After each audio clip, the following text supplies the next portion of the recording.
Welcome everyone, everywhere, to the Adversity to Advantage podcast. There's never been a better time, actually, to talk to a human performance coach and somebody who knows all about mind, body, soul connection and how we can invest in ourselves to deal with life, I guess, and the challenges around it. So I've got Sam Kiani. Welcome to the show. Hi, great to be here, Petra. It's such good timing. I know. I mean, the world is an incredible place at the moment. Yeah, I feel like, I am now really grateful for having my world turned upside down when I was very little, because it meant that I developed a whole load of skills, which means that this isn't freaking me out so much as it might some other people. I'm actually seeing that quite a lot. Like, I feel the same way. Yeah. I feel like remarkably chill and cool, which some people might be like, have a reaction, show some fear. But I do think it's that development of resilience over time that can allow us to have some perspective, I guess, on what's in our control and what's out of our control right now. Yeah, definitely. I think perspective really helps. But also I think that we probably both had to learn like the ability to de-stress ourselves. And, I know I have a really strong toolkit for kind of managing my mind, my thoughts, and my reactions. And that means that I tend to stay in a less stressed state, which means that my brain can actually kind of perform better, if that makes sense. Completely. So, when we're under stress, we tend to, neocortex completely shuts down. And so all of our social interaction becomes very heightened and anxious. Yeah. And so if you've learned to kind of manage that and developed a bit of muscle around that, you're definitely an advantage right now, because there's just so much fear. There's so much fear. And I think that's the biggest thing. I put a post out a couple weeks ago when this was first kicking off. I think the catchphrase was, these are the times we've trained for. But I guess not everyone has. Yeah. But before we dive into your story, because I want to know how you built some of that resilience yourself, what are some of the ways? Do you have any top tips for how people can just stay in the moment, I guess, or manage like the anxiety that is just in the ether? It's just in it's everywhere. It's in the atmosphere, it seems. Yeah, I think there are two or three things that just really help, and I think they're so simple, people kind of discount them. Sure, yeah, it's usually can be, can't it? The first one is, we can't control what is going on out there, but we can choose what we focus on. And so if you start your day and you are just in listening to the news and you read the paper and then your friends start WhatsApping you and then you're on Facebook and all you're doing is marinating yourself in the slipstream of fear, well, of course you're going to feel terrible. So I think it's not rocket science, right? No, exactly. To think if you're just filling your mind with everything, the worst case scenarios on everything, exactly, then of course you're going to be affected. Yeah, I mean, our brains are wired for survival, and so we see threats 5 times more easily than we see good stuff anyway. Yeah. So when we've like 10x'd all the bad stuff, like, of course. So I think, and sometimes this negativity has a certain pull. So that's the art, is to just really be like, choose where you put your focus. So that's one. Don't swim in the fear and then be surprised that you can't sleep. Focus on what's good. Focus on, like, because whenever there is great change, there are also opportunities. And if we can stay unstressed and kind of playful almost, then we can spot all these opportunities that otherwise we're blind to. And I want to put that into context, because I realize that some people are immediately sort of worse off than others. Their businesses may be failing, and maybe not even directly affected to the health concern, but to the economy. Right. And so business, worried about paying their rent or looking after their kids, like real survival, kind of down to the wire stuff. Yeah. But I'd actually even challenge people in those positions to practice gratitude, or to look for the opportunity to shift perspective, or to learn something, or to connect deeply, or even a business opportunity. It could be any one of those things, because some people might immediately be like, oh, well, that doesn't apply to me, right, because I've got to pay my rent. Yeah. And there can be opportunity everywhere, can't there? Yeah. And I think that's the thing. It does come from an abundance mindset. Yes. But before we can get into abundance, it's the other technique of being able to anchor yourself in the now, because you can't really think about what you're grateful for or the good stuff if you're caught up in the narrative of the fear that's going on inside your head. And that's where we came into this life with a body and the ability to breathe. And it is amazing how breathing properly and using the breath really changes our state. So even if you now take like 10 deep breaths in through your nose and then out through your mouth, you will feel radically different at the end. I mean, and I love the addition of like, I'm sure we've talked about it, like in with love, out with fear. yes. Like as you're breathing, to almost have an intention of letting out some of that fear as well. Yeah. Because I think the first thing is you have to be able to connect with how you feel. Yeah. In the moment now. In the moment now. Yeah. And I remember it was quite a journey for me to get there, because I think, I mean, it's not even a feature necessarily of adversity, but I think modern life can lead us to be very disconnected from our emotions. It's how we should feel, and it's what we think. It's not what we actually feel. Yeah. And so we can just use the body, the breath, to connect into the body, to notice actually how we feel. Because a lot of how we feel kind of arises in the gut, you know, somewhere in the main trunk of our body, our neck, our head, maybe our hands. And stress can build up over time. I mean, we've had trauma and things that have been perhaps a little bit more intense, but like you're saying, anyone in city life, we're both in London, right? Yeah. It might not be the first month, the 6 months, the year, but it might be the decade. And that buildup of pollution, high intensity, like I'll be out in the countryside, or 6 months ago, I'd like to say there's been progress, and I'll be rushing. Yeah. I'm like, I'm on holiday. I could just be leisurely strolling, and I'm still like, purpose, getting somewhere, you know? Hustle. Yeah. And it's just like habit. Yeah. But that stress can really build up in our body and create toxicity, right? Like it can affect both our physical health and, of course, our mental health. Yeah. 100%.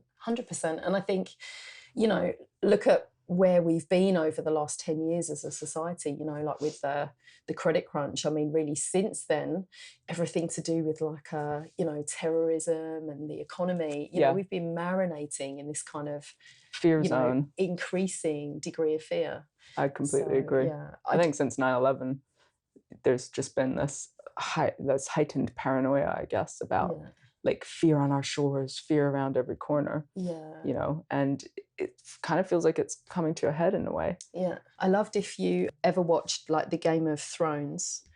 Actually, sorry, it wasn't a Game of Thrones. It was House of Cards. Oh, yes. And they were, you know, it was actually a storyline. Yeah. Where the politicians deliberately chose a strategy of fear politics to control the population. And that's the reality of what we've been in.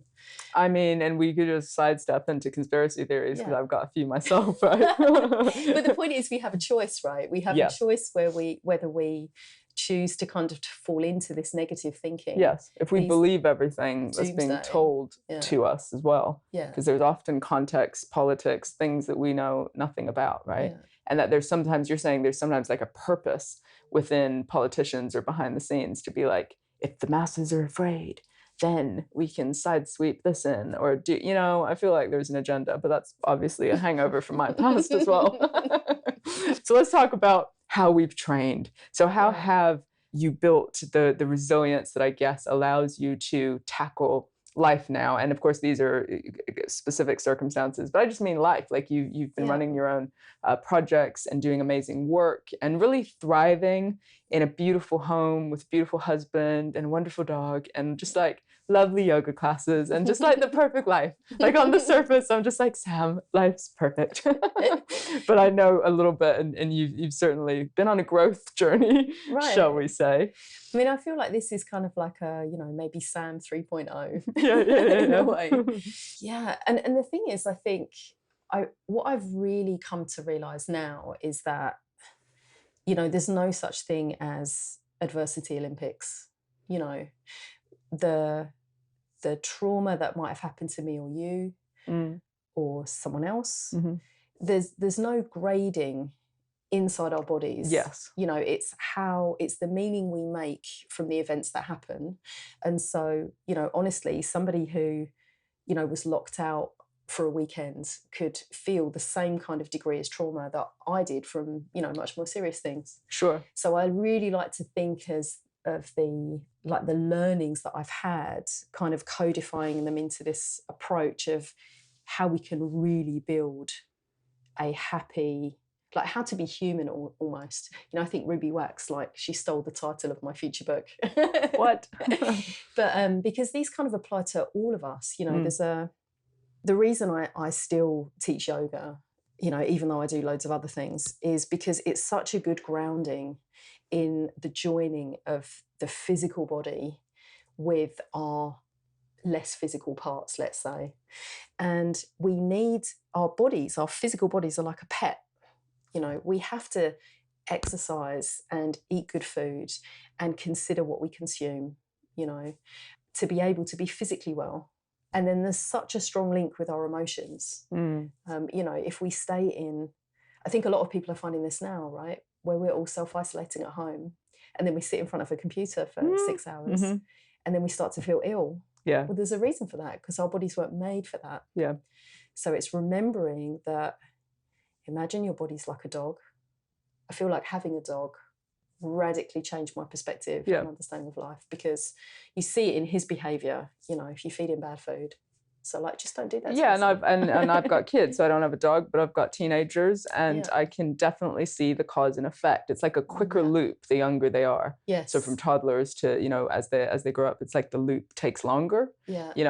And then it just kind of, we ignore it for a while until we're in our 40s, 50s, and we start getting physical health issues. Yeah. But essentially, what you're saying is we need to invest in ourselves, in training the mind, connecting to something wider than either our physical bodies or our breath, but doing all of those things in order to maximize our potential. Yeah, because I think the reason we often think it's aging that we decline. It's our excuse, isn't it? It's like, the back starts to go, and and actually it isn't anything to do with actual aging, like aging is a disease. It's you've been running those patterns for so long. For so long. I mean, let's assume that, you came through childhood okay, and so you became kind of independent around 20-ish. By the time you're 40, you've been repeating whatever pattern you started around 20 for 20 years. So that's the wear and tear on your body, basically, your life choices. Yeah, and your mind. It can be. Absolutely. Exactly. And I think that's the thing. It's like body is so linked to emotion, so linked to mind. And then it's really where it comes into our ability to really like receive love. Whew. Because as we go through life, I think when we're young, we think that life is going to play out in a certain way. And as we get older, I mean, now our 40-year-old selves, we know that that's the joke, right? Because there is, life has other plans for us. Yes, absolutely. But every little thing that happens not quite as we expect it, it almost makes a little barrier inside ourselves where we start to be disappointed in ourselves. Yeah. We start to judge ourselves. And so that actually blocks us from being able to receive love from other people. Generally because people might say something or do something that we then interpret that they don't accept us. And so this is a really big thing for me, I think, is just like practices that I've learned that help you let love in. I mean, and that's so profound. I had therapy this morning, literally. I was talking about this very thing. Really? This very thing. Oh, wow. Because as you know, because you met my boyfriend, we've been in a relationship for 8 months now. Right. Ooh. Congratulations. Thank you. That's thank big. you. Yes, it is actually. But I was talking about the push-pull that I experience, which is lean in, step out, lean in, step out. And it's like what you're describing, that barrier. I get reminded, I go, ooh, lean in, and possibly because I've done some of these practices to give myself permission to, and then I'll kind of step back. And my coping strategy in crisis is very much, bearing in mind I moved every year of my life, there was always a leave everything behind and start fresh. And so there was almost this cult excitement about like the next step, like move forward, fresh beginnings, blah, blah, blah, nothing else matters, And so almost when there's even a slight problem or my interpretation of not being worthy of love or not receiving love, my brain can quite quickly just go, well, fine then. I'll just move on. Yeah. I'll just maximize my potential over there. Yeah, that's right. which can look really good for a career. Yeah. Because I keep maximizing my potential, but maybe less useful in that well-rounded human that's like able to sit and receive love. And I don't just mean from a romantic partner, but in all aspects, right? Yeah. I mean, I think my perspective on this is that, like, when I grew up, like, my mum really struggled with alcohol, and she was a really angry person, and she had, like, you could see that she was so tender and sensitive inside, but she had like proper armored up on the outside, and she was like a violent, rageful, like, crazy lady, basically. Bless her, and I love her to bits, but that's basically the situation when I was growing up. Yeah. And I could see, I mean, she was like the wounded lion.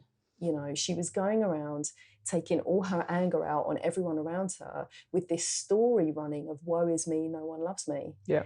And it was just so tragic, because even as a little kid, I could see how much love there was around her, but genuinely she couldn't feel any of it.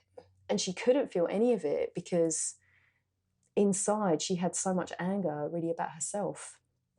So it really is a self-harming behavior often. It is, yeah. Alcohol addiction. And it's so funny. I relate to it so much because I was an alcohol addicted parent when my children were much younger. But I remember going to parties, gatherings, whatever, and just being bitter and just vitriolic bullshit coming out of my mouth about how I was such a victim and how hard everything was. And that idea of the sensitivity on the inside, but the armored up anger on the outside. I mean, addiction's just a horrific beast that kind of allows you to believe that sort of thing. So as a child in that environment, right, from a young age, right? So I know you've got a younger sibling, but quite a bit younger, right? Yeah. What was that like, just as a kid, being within that environment that was quite angry and aggressive? Yeah. I mean, I think it's funny because as a kid, I just had this really magical thinking that I constructed a reality where I believed it was a test. And back then? Seriously, back then. When you were so young? Yeah, I used to have these like really intense dreams. And I remember getting taken to a psychologist because I used to talk about these dreams. My mum was like, "It's crazy." Were you quite disturbed? But I just had, and maybe I have a really good imagination. And so I was like, because it's a fairy tale, isn't it? It's like the princess who, has the damsel in distress step, parents. Yes. And it's like, it's a test to build character, and my real parents will come and get me, which is cute when you're little, but having that, I will get rescued, that'll mess a few things up. Trip me up a little bit when I was older. But at the time, it sounds like a beautiful coping strategy of a really young girl. Yeah. To be like, I can get through a test because at some point this will shift. Yeah, exactly. But I think what I've learned as well is that, and it's funny actually talking to you about this as a parent. And I'm not suggesting that, I mean, because there is... Go ahead and suggest. Well, what I was going to say is that just, like, you sorted yourself out and you've resolved things and you've built such a great life in that you are really emotionally connected and you're open about your struggles. Yeah. And I don't think it's realistic that children grow up, in a family where there are no struggles. Like, no, that's not true. Real. That's true. What I think, I mean, this is my adult perspective on children, but it's, what I feel like I had to learn is how to deal with emotions. Because, emotions, what it's like. People drink to squash emotions they can't deal with. Yeah. And so, emotions weren't acknowledged in our house at all. And so if you're now, or if you sort yourself out and then you have this rich dialogue around emotions, you're probably better setting your kids up, for life, to be honest. Fingers crossed. Yeah. But there is a pathology around, pathology might not be the right word, but there's some great books around adult children of alcoholic parents. And I think some of the coping mechanisms that we have, it is just like literally a survival pattern. And it's quite funny because, you know, there is some advantage in that specific adversity, in that, and it's probably very similar to the cult, right? Because hypervigilance, Totally. hyper responsibility, Yeah. you know, as in feeling that you're walking on eggshells, Yeah. that you Follow are the rules. responsible for everything. Everything bad anyway. Well, just like everything, you know, whether the sun will rise, you have to do something to make that happen, you know. It's and a lot if of you pressure. don't, yeah. And, you know, this strategy, like you said, following the rules. If I'm perfect, nothing bad will happen. Yeah, and there can sometimes be almost a double life that emerges of this perfection, but nobody can be perfect genuinely. Yeah. And so that emotion has to come out somewhere, and often it can come out in sort of negative ways. Yeah. How did it come out for you? How did you continue to, I guess, survive that? Yeah. Well, I think, you know, when I was very young, it you know, it only manifested in how I felt. But because I left home when I was 14, really, I think that how that played out in my life, the positive side was actually that combination of perfectionism, the power of invisibility, hyper vigilance, and hyper responsibility makes for really good work ethic. Makes you somewhat workaholic and can really get you places really quickly. Yes. So I think that it really helped me in that regard.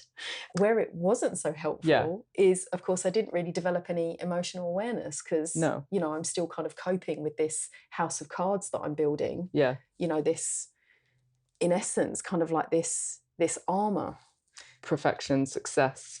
And you were doing science, you were quite smart. Like, so in school you were showing up, weren't you? Yeah. And you found solace in that in a way, didn't you? Yeah. I mean, I'm quite lucky because, like you know, I'm blessed with having a quick mind and I can watch by doing. So yeah, at school I was sort of just trying to, you know, obviously trying to be perfect. But part of that's hypervigilance. I'll learn better through observing someone do it and I've got it. Yeah. Than through, well, okay, I can learn through books now, but at the time it was very much watch and learn. But you get that if, you know, a violent, drunk mother is going to smack you over the head if you don't watch and learn. Do you know what I mean? Yeah, that's true. That's true. Yeah. But also I was a bit of a book nerd. So like I've been like a science nerd right from the off, you know. But yeah, I mean, just making the jump from leaving school, working through school to the Where did you go at 14? So basically, and why? Why did it come to a head? Yeah, well, this is where actually, like, the adversity part of our story, when we are talking now about people's businesses being on the line, and so I left home the day that I left home, because I'd done this kind of running away a little bit and coming back, but I left home that night because my mum basically was hellbent on killing me. And it was all very emotional, very violent. And so I literally sort of, you know, ran for my life. And I was hiding in a bus stop trying to figure out what to do next. Where do I go? What do I do? Because, of course, you know, I haven't really admitted to anybody really what was going on. Right. But just as I kind of become visible out of the bus stop, a car pulls up outside because it's traffic lights. And wouldn't you know it, I knew the person in the car. Okay. I mean, this is so random. Spooky, yeah. She was like 25 miles outside of her normal route. Ooh. And so it was just kind of coincidence. So she arranged for me to be kind of fostered in a family, which on one hand was great, but I went from being in this freaky, weird family where I was obsessed with trying to figure out what normal was, into a normal family, but that was a very boisterous 3 children family. And I had no idea which way was up.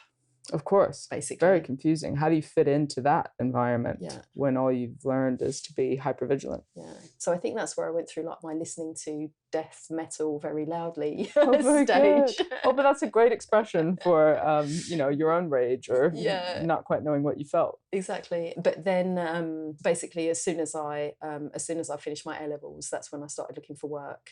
And then I was able to get housing benefit, and so I lived on my own. And that was really where all my kind of smarts kicked in.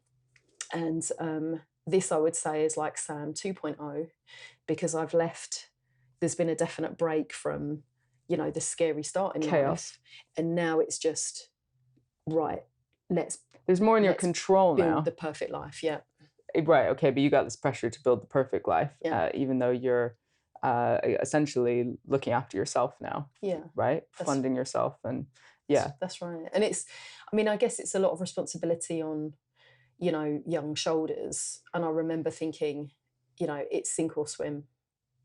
You didn't have a choice. And this No. is what's interesting about building resilience and human potential, is that sometimes when your back's to the wall and there's no other way, or there feels like there's no other way, sink or swim. Yeah. Like I quit my job at one point and was like, I got to make this work or not, Yeah. and then you find those opportunities. You learn to look for things differently. Yes. And you sort of have to. And in your case, you're very food on your table and everything is down to you working. Yeah. And it was just, this is what I mean about staying open, because I think because I'd had this kind of narrow start in life, I didn't have certain cognitive biases, as in that certain things might not be possible, and when your back is against the wall and you can't afford really to make ends meet, you're going to hustle for opportunities. And it meant that I went from having a job that I loved in a lab and industrial plant in East London that just didn't pay enough money but gave me bundles of like acceptance and a social circle and friends and everything like that, into a job that I hated but that catapulted me, funnily enough, out of science into computing and into banking. And that changed my fortunes overnight, really.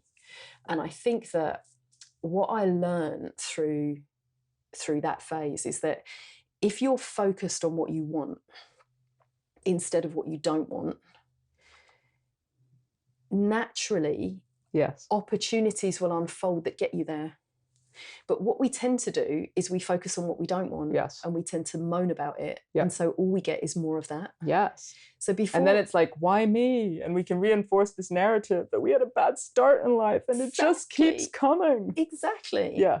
And now I didn't even know about law of attraction or manifestations or big words, mood boards or anything like that. But it is this process of even when you look at big social change, like, for example, the change in single-use plastics, someone dreamt that first. There was this collective narrative around, we have to cut our single-use plastic. And then all of a sudden, boom, there was that big change. And I think it's like that also in our life. We have to dream it to then be able to talk about it. And that's when I realised just how incredible you can feel if you just look after this basic mechanical body that we have, just fuel it right, and you feel so much better. Things that you think are part of your personality are actually just in your biology. So fix your biology, and actually, you have a uplift in your personality. And so I know, of course, the present you, which is has the yoga, you've got the kind of spiritual side, the connection, the coaching, all those sorts of things. So you're starting with that physical element of what you put in your body, which really should be the foundation one, right? Yeah. How did that then lead to that wider journey, I guess, of discovering yourself through, something else other than work, I want to say? Yeah. Or maybe through work as well. Yeah, well, I think that, it's interesting now, because our cultural frame of reference now is like, Lululemon, yoga with Adrienne. Yoga is everywhere. Yes. And also clean eating is everywhere. This is back, more than 20 years ago when, there weren't very many places you could do yoga. No, not at all. And I think I'm really lucky in that, again, I mean, I just happened to come across 2 amazing yoga teachers who taught yoga for self-realization, not, you know, yoga for handstands and a perky butt. You know what I mean? So it was very much looking into, and yoga, it's not, I mean, yes, it has this spiritual dimension, but actually it has a very practical, yes, almost like, you know, cognitive behavioral therapy angle, which is just understanding the mechanics of being human, understanding what it is to be human, you know, the common things that we struggle with. So the things that we think are our internal shame, it's just part of being, you know, human. Well, it is. And I remember very much, I've done yoga off and on from a like, let me stretch and let me get my core right. And from those sorts of perky butt perspectives, let's be honest. But never from like a, how do I teach my soul and my body to be grounded? And it felt like the meditation bit was separate for me for some reason. But I remember when we first met, so when I first reached out to you, this is a little while ago now, and I was stressed. I'd just started my business. I felt very lonely and isolated in the world of entrepreneurialism. I felt that my hustle, which had gotten me so far, right, through so many things, the same stuff that I'd done before that used to be so effective wasn't working anymore. Right. And it was this weird kind of scrambling for like some catch hold, like something to hold on to in order to go, fuck, I realize I need to do, if I want to get to the next level, whatever that is, achievement, whatever, I need some new skills. Yeah. And I didn't have all the biohacking knowledge other than, yes, of course, eat better. And, you know, but you, it goes so deep. And I remember my first message to you was quite desperate and pathetic, maybe. Judge myself. I was like, Sam, you're the local yoga teacher, because you're down the road from me. And I was like, my body is so stressed. I can't remember. I'm going to have to find this because it was good. Yeah. I think it was just like city burnout. Like I was just really 100%. intense and I just didn't know how to release it. I remember your first class very much focusing on breath. And I remember we did a breathing thing and you came around to people and put your hand on a rib cage to just help highlight where it should be expanding. Yes. And that touch connected to the breath. Yeah. Like I was just emotional and I'm just on a yoga class. Yeah. That's how stressed I was. Yeah. But it really started me like within our friendship and within my own learning and developing, understanding the actual scope. Yeah. Of what yoga as well as these other things could actually allow me to move from the life that you described earlier, which is push, too much grit, I think you said. Yeah. Push. And I'm still learning. What is the other way of being? Yeah. Well, this is the thing. I feel like you've given me such a perfect jump point to say, yeah, and this is what I do as a coach. Yeah. Because we forget who we are, you know, and I think I help people that are like you, that know you have so much more, but you just can't access it. Yeah. And because it's interesting, as we evolve and we grow from one level to another, there needs to be a falling away, there is this natural falling away of concepts in the mind that enable us to grow beyond. Because over time, the accumulation of wisdom and experience, this does expand our actual consciousness. I mean, that's what's actually happening. Yeah. And so we do have to, just like when you're a child, to be able to walk, you have to let go of crawling and you have to venture into that scary new way of moving.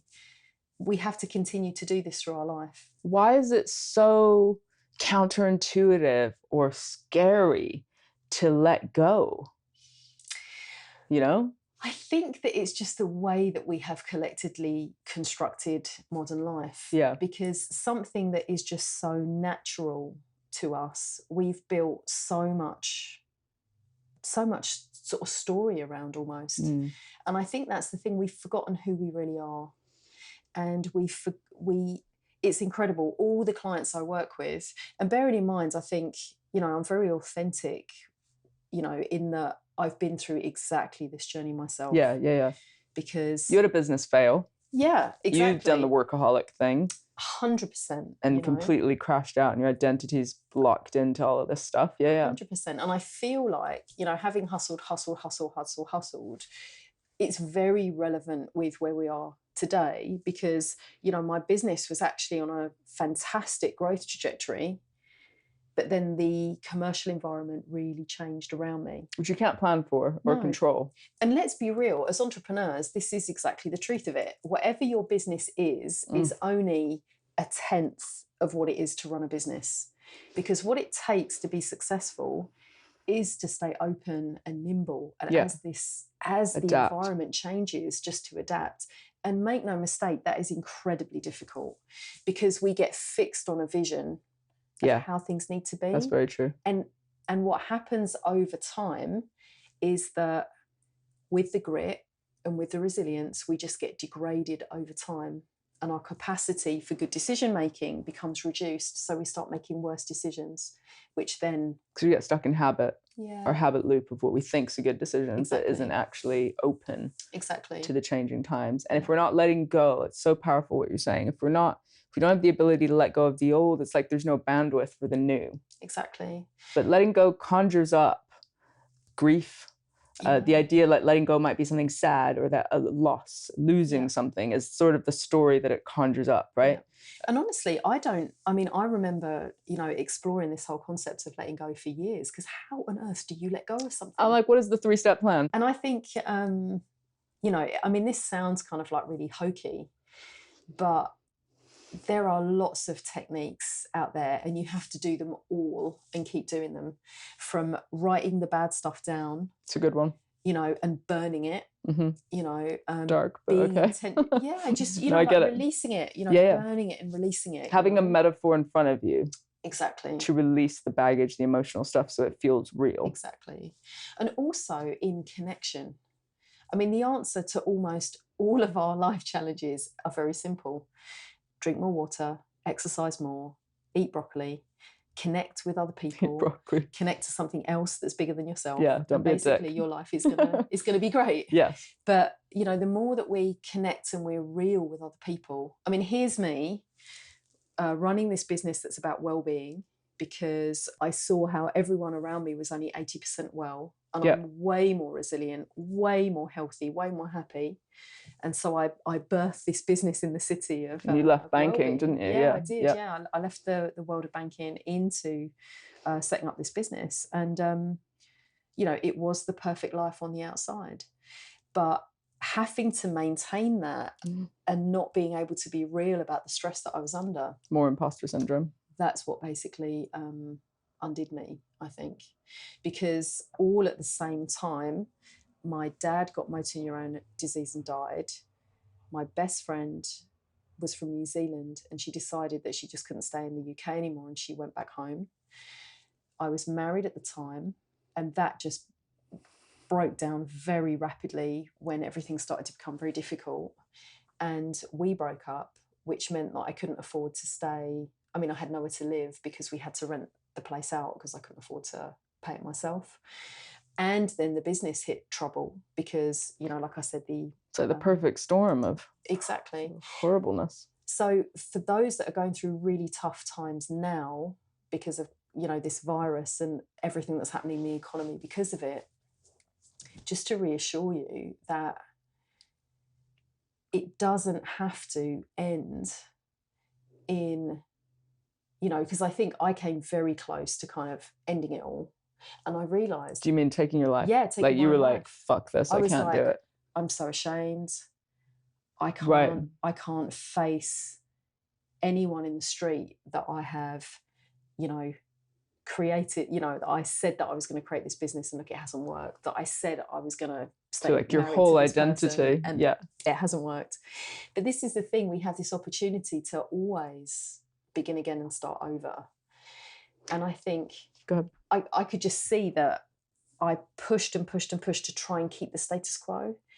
And if only earlier down the line, I had been real, real with myself about how I was feeling, real with other people. There's opportunity in that. So you're in this beautiful hindsight place, right? Where you're like, everything crashed to the point that you're like, this could be it. I don't want to do life. Like that's low rock bottom stuff, right? Total rock bottom. And now in hindsight, you can be like, there's opportunity. And I guess you've built the resilience because through the experience, you've found opportunity. And now with the virus and stuff, you're a bit more robust and going, well, life happens and we'll find the opportunity. Yeah. But just talk me through that little middle bit. So you're in rock bottom. What do you do? How do you get to the little hopeful place? You know? Yeah. Yeah. Well, I mean, I think I properly went pop. So you went dark for a while. Yeah, I actually had like a nervous breakdown. Okay. And how it manifested is like I literally could not physically move. I could not make a decision. You're frozen in fear. I literally become frozen. You're just in a state of panic. And I'm just like panic. And because of all the stress, the build up. Because, things have been difficult for like 18 months or something. I'd been prescribed antidepressants by the doctor because I'd been having panic attacks. Sure. And this is the thing about panic attacks and depression is that they're a message from our body. Panic attack is like wake totally up, listen. Overwhelmed, and your body going, listen to me. Yeah. And I just go, shut up, I'm working. Yeah, exactly. We must keep going. We must keep going. Medicate it. Yeah, numb it out. Let's not listen. Let's do anything we can to avoid listening to it. 100%. Make it something wrong with us. Yeah. That we need to fix so we can keep living exactly the same lifestyle. Exactly. Humans are crazy. Exactly. And I think I just got to that phase where like now it's not something someone else has done. It's something I have done. I am totally responsible for everything that's happened. And, it's all gone wrong. And I remember like this internal feeling of like just being this disgusting, revolting thing, and just having this veneer on the outside of acceptability. And that's deep. Really deep. Right from childhood, an alcohol addicted parent would put that on you. You would, Yeah. And also just all the accumulation of course of all and I'm making little bunny ears, of mistakes. Sure. And I really got stuck around decisions and mistakes. And it took me, I think. It's like you need to trust yourself again. If you've, in a way, feel like you've fucked up the business, the marriage, the different things, then you'll be like, oh, can I even trust myself to make a decision? And I think it was a real journey. What I really recognized at the time was, I remember talking to friends of mine, in the bar, drinking too many drinks. Yes, of course. But, it felt like waking up. In the Matrix, when they pulled the tube out of Neo's mouth and all the slime. Yeah. That is what it felt like. It felt like then in my early 30s that I was being birthed into the real world. Wow. It's like you're no longer in the Matrix, you are now in the real world. And I want to capture that, freeze frame it, because the whole premise of this podcast is thinking about those rock bottom catalyst moments. That's the opportunity. Regardless of if you go on to do a successful business or whatever life turns out to be, none of that matters. Think about the Matrix. None of your successful banking, whatever, none of it matters anymore when you're on a quest for consciousness, human performance, growth, learning, energy, like that wider metaphysical thing that isn't just about how long do I keep my job and how much money do I earn? Right. It shifts everything. Right. Because I really believe that, without getting too deep into the, the facts that kind of back up this theory, maybe we put them in the show notes. Yeah, let's do it. But, we are consciousness seeking expansion. And so our life is so much more than the physical. It's not about shopping. So deep. It's about experience, and connection. It's about connection and emotion, and it's all the deliciousness and the difficulty of being human that we kind of scoop back into the kind of the collective consciousness. That's kind of like my take on things. But so I'm really grateful in a way, but maybe it's a story I'm making up in hindsight, but because I stayed so rigid life had to absolutely kick me upside the head and take everything away to wake you up. To wake me up. And I feel that, there are ways that we can evolve without having to hit rock bottom, and it's all connected to recognizing how we feel in the moment. I don't want to make everything about emotional mastery, but I mean, that is a large part of that's it. the uniqueness of being human. Yeah. Is the emotional component. It allows us to have deeper connection, to understand ourselves. And it's a whole different language, isn't it? The feeling emotional language than the cognitive analytical language. So I feel like from that first stage of my life, Sam 1.0, I took away, this understanding of not being a victim and of understanding about, negativity. Like if all you ever do is moan, all you're going to get is things to moan about. From this second phase of my life, I think I just became so conscious of like relationship skills, communication, and really self-acceptance, because, being able to look yourself in the eye. I feel like that one comes first. It's a journey. It really does. But I feel like you need self-acceptance to build those relationships. Exactly. It's not linear, and they're usually being learned at the same time in different 100%. Ways. But that whole, you got to love yourself in order to then accept love, circling back to that. Exactly. And also, of course, of like how you even rebuild, trust in yourself. A lot is spoken about low self-esteem, but when it's not that you have low self-esteem, but you actively hate yourself. Yeah. How do you dig yourself out of self-hate? How do you build self-esteem? How you build confidence? What imposter syndrome is? What fear is?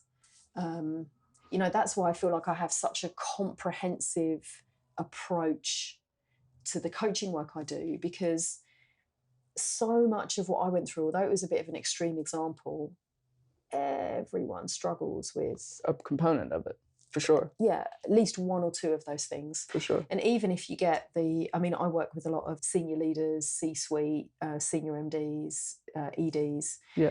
And whenever you see any kind of arrogance, any kind of strong language, table thumping, armored up behavior, it is always from a point of vulnerability inside the person, where they're basically armoring up, and it usually pushing back to protect themselves. Exactly. Yeah.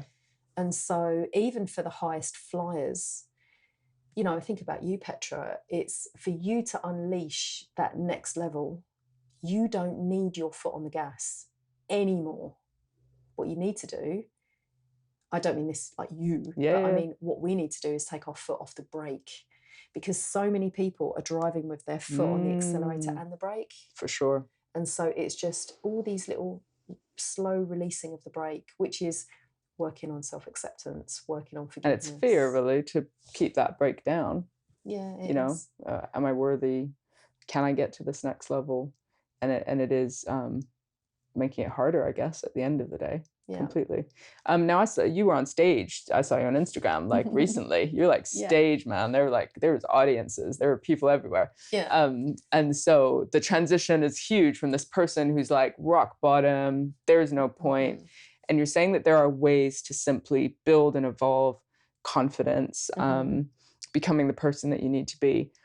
I don't know, what's one or two ways that allow you, that a person can kind of build their confidence to step into, to get on stage next week? Yeah, that's right. Or in 5 years.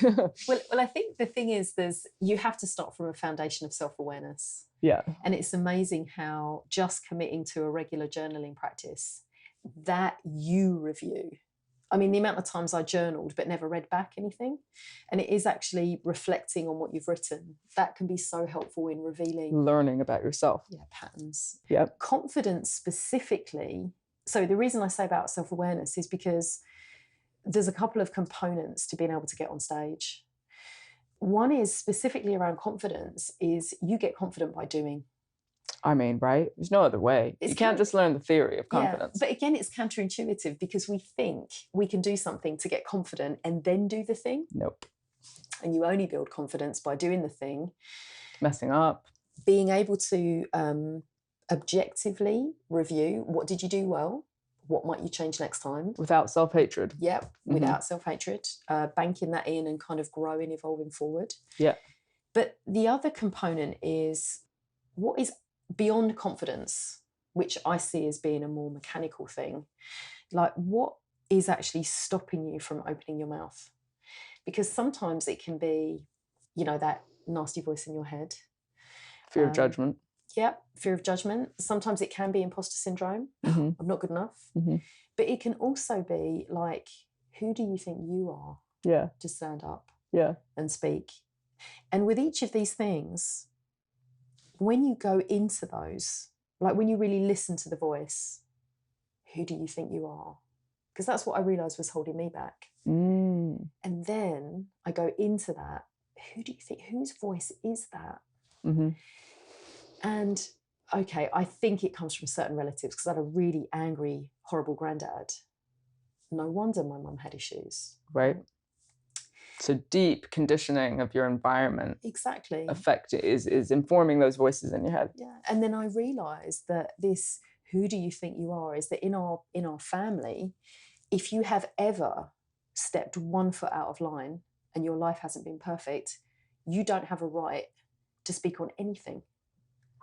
It's amazing that to think that that belief system would exist. And that's obviously what my mum grew up in. So no wonder she ended up, you know, having, you know, the coping strategies that she did. You know, I really feel compassion for her around that.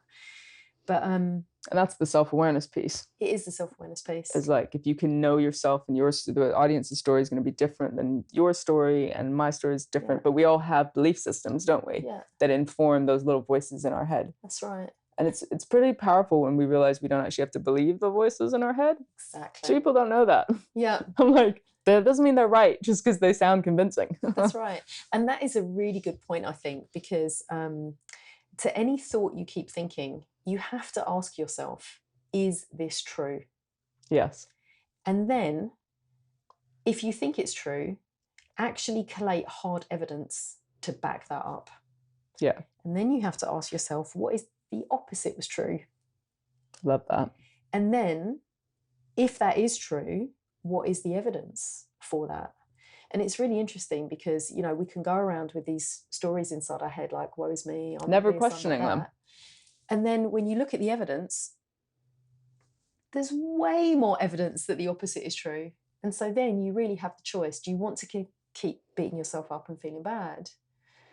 Or do you want to just let go of that thing and train yourself to think the other thought, you know? Yeah. And what I'm hearing is that everything is in our power as far as how we can train our mind to think, or if the thought still comes in, as it often does in meditation, the thought might still be there. It's changing your relationship to it, right? Yeah. And being like, well, you are not my master. I am in charge, you know, or all of consciousnesses, if we want to go that way, right? Yeah. But it radically alters our whole experience of the world. It does. Because like you said, in this time of like the virus and things going on, we're just like chatting pretty chilled. We're like, hey, how's this? How's that? You know, whereas other people I'm chatting to, like, you can immediately feel the energy being heightened, hypervigilant awareness, and perpetuating fear through thought processes. Yeah, 100%. Because I think this mechanic of thinking plus emotions is there to keep us alive. But we're in a different world now. Yeah, but I feel like there's no, like, it.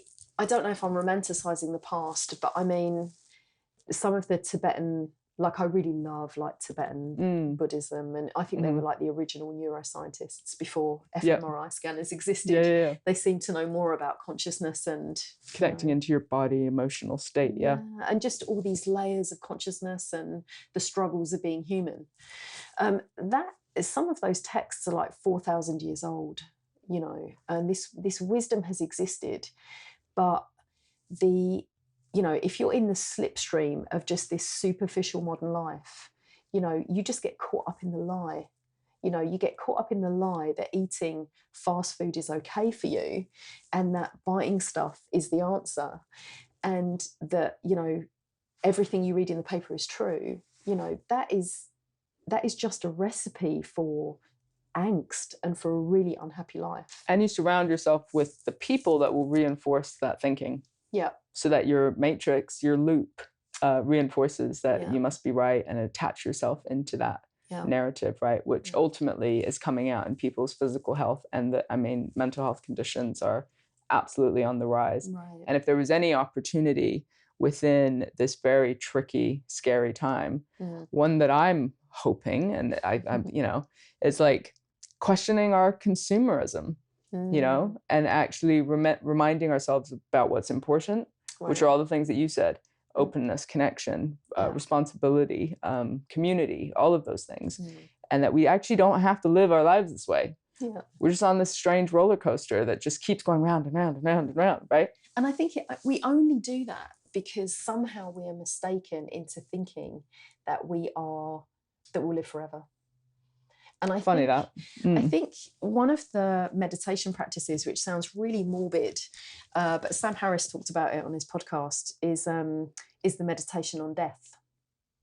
Yep. And I feel like death is like something that's greatly feared in our Western society and is almost kind of taboo in a way. And I love that, you know, my husband's family are from Pakistan, and death is handled so differently there. Is it? Yeah, I mean, when someone dies, they get washed and laid on a bed. And I mean, like, very rapidly. And then, first of all, the body will be taken to, you know, the house, or all the men from, you know, his relatives from the village will basically go, and they will pay respects. And they'll all cry and wail collectively. You know, there is this collective outpouring of grief, and they actually sit with the body. And then it will come over to the women's side, and the women will do the same thing. And part of it is genuine crying, but there's also this kind of wailing that's almost cathartic. Ceremonial. It's like, but it's the releasing of grief from the body. Trauma. Yeah. And also giving yourself space and time to sit with the transition. And to really realise that that person has died.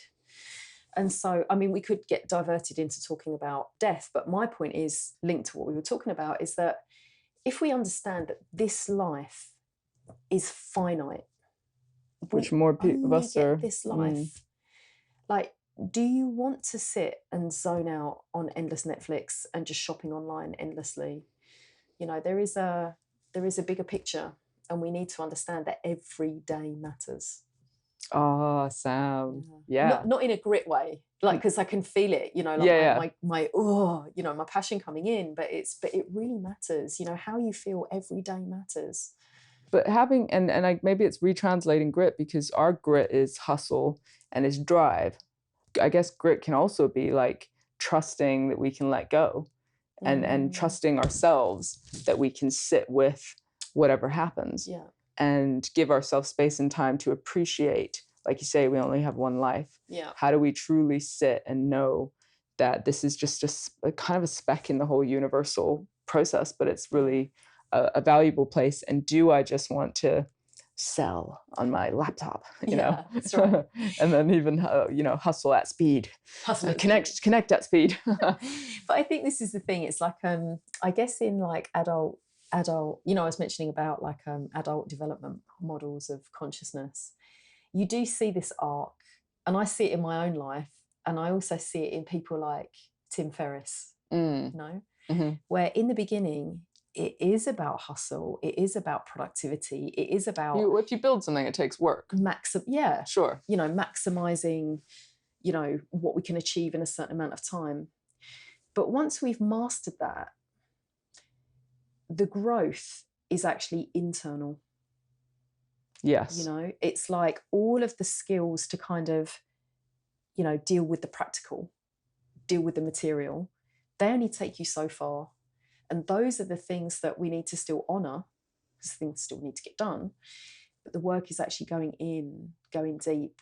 And that's where the start of it is breathing, connecting in with the body, noticing how we feel. And it's amazing how, you know, development practices really help expand our capability to get things done in the world, expand our perspective in the world, because they really grow our consciousness. When they allow us to actually make choices about what we focus on in a world of noise, to get kind of laser focused on, well, the bit that is my piece to kind of do in the world is this one thing, and we can actually do those things more effectively in less time. So many high performers now, there's so much evidence, right, that they spend time on meditation, on coaching, therapies, whatever it might be, to enhance that wider picture. That's right. Not just the actual task list that we think is the be all and end all. Exactly.